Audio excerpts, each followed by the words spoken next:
Yeah, I think one of the biggest changes of late is the fact that justifiably the technology now resides outside of IT in a lot of cases. So, everyone's got relationships with our friends in marketing, and they've got IT folks in there. And with, smart machines and IPs being in various devices, the technology expertise is no longer controlled in IT. It sits in other areas.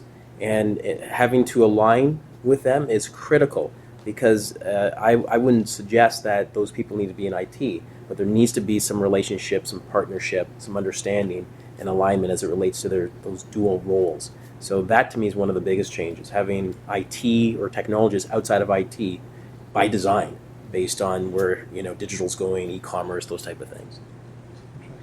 And I think that there has to be a senior approach to or support of that culture in that IT is viewed as strategic, even though IT is now, infrastructure as a service is being largely commoditized. There's still a partnership mentality that needs to, I believe, be engaged and embraced at the very top in order to support IT being in the room regardless of if they're in or out of IT formally, right? So Mhm. I believe that is necessary. And I don't often see that in more the older organizations. Very true. In mining, we don't Yeah. hardly see that. Which is why you're challenged, right? Very challenged. Yeah. Yeah, I mean the top-down sponsorship is hard to find, and not necessarily available when you need it.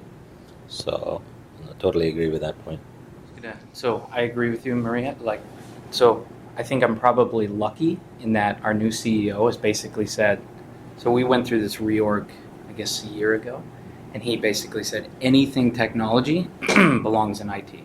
So we moved all those people over, and there's a very clear, if you don't engage technology, if you're a business owner and you go off and try to buy a Salesforce or whatever it is, and you don't engage technology, you really get, the CEO comes after you. So I love that. yeah, we got a lot of support. Maybe we're kind of lucky, but that helped just stop all of the shadow IT and all the activities. But in the same respect, what we had to do then was be more flexible in piloting, using SaaS, and be more open so that we didn't go rigid, because then it was just constant conflict.